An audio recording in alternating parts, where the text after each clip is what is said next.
Rhetorical question, but it was revealing. I'm telling you I'm a Roman. All right. Yes? Oh, I was going to say, just with this, like, the Romans were brutal to anybody who wasn't a Roman. And, like, they really enjoyed punishing people. Oh, sadistic. So, like, the moment he says, I'm a Roman citizen, they're kind of like, well gripped. Like, there goes our afternoon we were about to enjoy. And even more so when they, in the couple verses in the future where he's going to talk about, well, I paid money to do it. But when Paul says, well, I was by birth, it was a hierarchy. Even then, where if you were by birth a Roman citizen, you were looked on even higher. Like, the person who paid for the citizenship is kind of almost like a second tier compared to him. So you've got the Jews were a subject people, not a citizen people. And the Jews are angry at him. They want to kill him. He realizes he's a Jew. He's not expecting this. He's speaking to them in their language. He's not expecting this. Yes? Anybody about to be flogged could say they were Roman just to stop it if they knew the trick.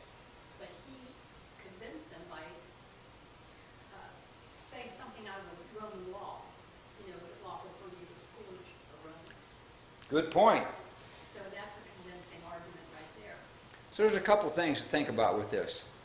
Citizenship in some countries really isn't a big deal. Mark tells me that back home, you're born there, people seek to be a citizen of America, the United States. Anytime I've traveled, that passport's gold. It means I've been vetted. You get through, we've seen people held up. We're not sure about who you are. We're going to wait. You have certain protections that say, if I get accused of shoplifting or something like that, there's consulates, there's things that stand behind me as a citizen. In this country, I have certain rights as a citizen. Okay? Being a Roman citizen was a really big deal under the Roman Empire. To the point that, because they had bound him, they broke the law, because he was uncondemned. When he said that, he did make that argument. You are right. And they also kept lists of things. They had ways where they checked on it. If you said, I'm a Roman citizen, and you were lying, it's a death penalty. They took you out and killed you. So people didn't have a tendency to claim it if it wasn't real. And when they back away because they all know we can be called, we're in trouble because we tied this guy up. We stretched him for this. And he wasn't adjudicated a lawbreaker. We're in trouble now. And you're right. When some people would bribe for it. In fact, this guy said, I paid for it. Now, whether there's a way to do that lawfully, maybe. But there's a way. There was a higher order if you were born. How was he a Roman citizen? Tarsus was a Roman colony. If it was a colony city, it's the same as if you were born in Rome itself. They had those throughout the country, some of those. Because he was born in Tarsus, he was automatically a Roman citizen. The other point I was going to make is what we see the Romans doing now and what the Jews are doing through Paul ends up being why Rome comes in and just completely obliterates the land. Because they take many years to say, okay, well, all right, we'll go crucify this guy, we're going to go beat these other Christians, but then eventually they're going to be like, all right, the Jews are just complaining way too much. We've tried to appease them to keep them quiet. Now it's just time to basically try to wipe them off the earth. They rose up in a rebellion. And when they first fought, they actually beat a legion. So it looked hopeful. Everybody got in this nationalistic spirit. But Jesus had said, when you see this approaching, know to flee to the mountains. So no matter what the mood of the people were, no matter how hopeful they were, Jesus already told them, you're going to lose. And they're going to tear every stone from this temple down. There's not going to be a stone on stone. And that's exactly what happened. Surprise, surprise. Basically, their attitude hasn't changed much from your old testament. Your zealots didn't help that. the ones that were willing to go commit murders in the name of, we're trying to be free. Didn't help any of that, did it? Okay? So, now what? The next day, desiring to know the real reason why he was being accused, he can't beat it out of him. He's not getting anything out of the crowd, so he calls their leadership together. He's not tied up now. He's a Roman citizen. He's not been condemned. He's not been called guilty of anything. And the chief priests and all the council meet, and he brings Paul down before them. Now, consider the composition of this. The council is going to be basically a subject people. When people take over a country, they will take people among them and they'll say, you rule your people. They actually do this in prison and stuff like that too. You take care of this and we'll take care of the bigger. But you can police your own people. Why were the chief priests involved in this? It's a little telling that when it come to a civil matter, the chief priests, who were supposed to be the spiritual leaders, are considered as the same. Which tells us that instead of trying to be spiritual leaders, they were more bent on being political. And they know they're dealing with them as political people rather than spiritual people, so they included them. So what you've got here is chief priests who have, what happened at the end of the Old Testament, repeatedly to the leaders. You're supposed to be leading them spiritually. You're not doing it. Here we go 450 years later, and they're still not doing it. Okay? They bring Paul down before him, and he says, I have lived my life before God in all good consciousness to this day. I haven't broken my conscience. The conscience, that faculty, that voice inside of us that gives us, it prompts us to do what we believe to be right and not to do what we believe to be wrong. He said, I haven't violated that. What we need to note about this is he wasn't claiming to not have sinned. All right? He didn't say, I didn't sin. He didn't say, I wasn't wrong. Whole different thing. He said, I have lived in a good conscience. So when Paul believed that Jesus is a fraud, his conscience told him, fight against this. And now that Paul believed in Jesus as the Christ, the Messiah, his conscience prompted him to preach the gospel. So he did what his conscience told him. That's why he said, I lived in all good conscience. I've done what I believed. I've always done what I believed. That's what he's saying. I haven't violated it. So before and after becoming a believer, he acted according to that. And we know he's not claiming innocence. And we won't have to manually do that, won't I?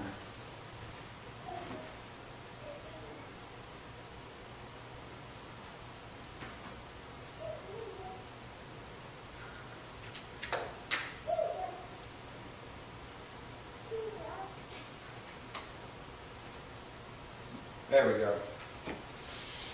He's not claiming not to be a sinner. What he's claiming to them is, I haven't violated what I've always believed to be right. Could they say that? Did they know better than some of the things they were doing? So the high priest Ananias commands those stood by to strike him in the mouth. When he did this, it was illegal. I don't want to hear what you got to say. But he wasn't allowed to get physical with him without him being condemned of something. It also stops what Paul's saying, which is what he's trying to do. He's just angry. And so Paul responds to him, God is going to strike you, you whitewashed wall. You. All right. Now, I've just said I've done everything according to my conscience. What he's saying to him is, you are a hypocrite, and you're hiding behind your title, you're hiding behind your actions, but you're not being sincere in your life. When he says whitewashed, that's painting over. That's hiding the problem instead of fixing the problem from the inside out. Jesus used the same terms, right? You clean the outside of the dish, right? The inside is full of dead men's bones. You remember him talking like that? Paul's using the same kind of language because of the kind of people he's dealing with. But what he didn't know, somebody knows, are you sitting to judge me according to the law, and yet contrary to the law? He broke the law. You ordered me to be struck. And those who stood by said, would you revile God's high priest? And Paul said, I did not know, brothers, that he was high priest, for it is written, you shall not speak evil of the ruler of your people. So even though he was wrong, he would have been careful how he spoke about it. What he does is he quotes this, which appears to be a way of an apology. I didn't mean this, if he's the high priest.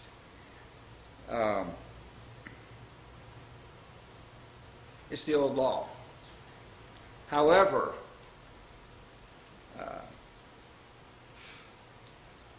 Paul either saw it as a principle, or he saw it as something that said, this isn't how you offend them. If I'm going to defend the gospel, it's not by handling this wrong. Another thing to consider with this is that the time that this man was high priest, during almost all the time he was high priest, Paul was traveling in a Gentile world. So instead of being in Jerusalem where everybody knew who the big wigs were, he's out here traveling around. We've looked at maps where he's going through all these countries. It would have been easy for him not to know who the guy is. And he said, I didn't know you were high priest. He was telling the truth there. And I think what he's trying to do is meet the principle that David did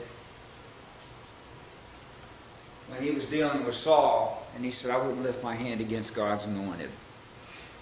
So even though the man's a hypocrite, he is in a certain position. And Paul says, I'm not going to violate that.